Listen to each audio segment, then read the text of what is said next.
Hello, ഞാനാണ് super bug. ഞാൻ ആരാണെന്ന് അറിയണമെങ്കിൽ എൻ്റെ എതിരാളിയെ നിങ്ങൾ അറിയണം. ആൻറ്റിബയോട്ടിക്സ്.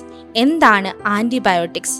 മനുഷ്യ ശരീരത്തെ കയ്യേറ്റം ചെയ്യുന്ന രോഗാണുക്കളെ നശിപ്പിക്കുവാൻ അലക്സാണ്ടർ ഫ്ലെമിംഗ് എന്ന ലോക പ്രശസ്ത ശാസ്ത്രജ്ഞനിലൂടെ തുടക്കം കുറിച്ച അത്ഭുത മരുന്നുകളാണ് ആൻറ്റിബയോട്ടിക്കുകൾ.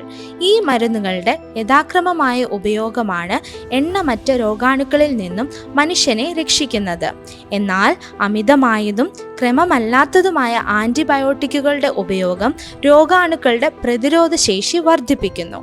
ഇങ്ങനെ രോഗവ്യാപനം കൂടുകയും രോഗം ഗുരുതരമാകുകയും വൈകല്യങ്ങൾക്കോ മരണത്തിനോ വരെ കാരണമാകുകയും ചെയ്യുന്നു. ഇനി ഞാൻ ആരാണെന്ന് അറിയണ്ടേ? സാധാരണക്കാരിൽ സാധാരണക്കാരനായ ഒരു കീടാണുവായിരുന്നു ഞാൻ. എന്നാൽ ആകും വിധം പലവിധ രോഗങ്ങൾ സൃഷ്ടിച്ചുകൊണ്ടേയിരുന്നു. അങ്ങനെയിരിക്കെ നിങ്ങളിൽ ഒരാൾ പെനിസിലിൻ എന്ന എൻ്റെ എതിരാളിയെ സൃഷ്ടിച്ചു. ആവശ്യത്തിനും അനാവശ്യത്തിനും ഇത്തരം മരുന്നുകൾ ഉപയോഗിച്ച് എന്നെ നശിപ്പിക്കുവാൻ ശ്രമിച്ചു. വൈറൽ പനികൾ, ചുമ, ജലദോഷം തുടങ്ങിയവയ്ക്കും ഞാൻ കാരണക്കാരനല്ലാത്ത അസുഖങ്ങൾക്കും ആൻറ്റിബയോട്ടിക്കുകൾ നൽകി നിങ്ങൾ പരീക്ഷിച്ചുകൊണ്ടേയിരുന്നു. അതോടൊപ്പം വളർത്തുമൃഗങ്ങളിൽ ആൻറ്റിബയോട്ടിക്കുകൾ ഉപയോഗിക്കാൻ തുടങ്ങി. ഇത് അവയുടെ രോഗം നിയന്ത്രിക്കുന്നതിനോ ചികിത്സിക്കുവാനോ അല്ല, നേരെ മറിച്ച് വളർച്ചയുടെ വേഗത കൂട്ടുവാൻ വേണ്ടിയാണ്. എന്നാൽ ചെറുത്തുനിൽപ്പിന്റെ ഭാഗമായി എന്നിൽ തന്നെ ചില ജനിതക മാറ്റങ്ങൾ വരുത്തിയാൽ ആൻറ്റിബയോട്ടിക്കുകളെ പരാജയപ്പെടുത്താൻ കഴിയും എന്ന് ഞാൻ മനസ്സിലാക്കി. അതുവഴി സാധാരണ ബഗ്ഗിൽ നിന്നും സൂപ്പർ ബഗ് ആയി എനിക്ക് രൂപാന്തരം സംഭവിച്ചു.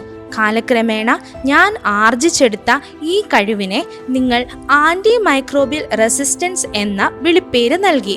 ഇതുവരെയുള്ള കണ്ടുപിടുത്തങ്ങളിൽ വെച്ച് ഏറ്റവും ശക്തിയേറിയ മരുന്നുകൾ പ്രയോഗിച്ചാലും ഞങ്ങൾക്ക് ഒരു പോറൽ പോലും ഏൽപ്പിക്കുവാൻ നിങ്ങൾക്കാവില്ല. ഇതുമൂലം രോഗാവസ്ഥയിലുള്ളവരുടെ രോഗം മൂർച്ഛിക്കുവാനും രോഗമില്ലാത്തവരെ രോഗികളാക്കാനും ഞങ്ങൾക്കാകും. സ്ഥിരവും ദൈർഘ്യമേറിയതുമായ ആശുപത്രിവാസം, അതിവേഗ രോഗവ്യാപനം, ഉയർന്ന തോതിലുള്ള മരണനിരക്ക് എന്നീ ഗുരുതരാവസ്ഥകൾക്ക് നിങ്ങൾ സാക്ഷികളായിക്കൊണ്ടേയിരിക്കും.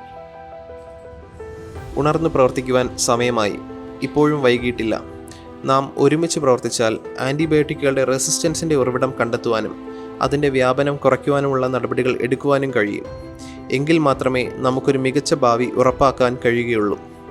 ട്രാവൻകൂർ മെഡിസിറ്റി ആൻറ്റിമൈക്രോബിയൽ സ്റ്റിവേർഡ്ഷിപ്പ് എന്ന പ്രോഗ്രാമിലൂടെ ആൻറ്റിമൈക്രോബിയൽ റെസിസ്റ്റൻസ് നിയന്ത്രിക്കുവാനുള്ള മുൻകരുതൽ എടുത്തു കഴിഞ്ഞു. ചില ലളിതമായ നടപടികൾ പിന്തുടർന്ന് നിങ്ങൾക്കും ഈ ദൗത്യത്തിൽ പങ്കുചേരാം. നമ്മുടെ വരും തലമുറയ്ക്കായി കുറച്ച് മരുന്നുകളെങ്കിലും മാറ്റിവെക്കാം.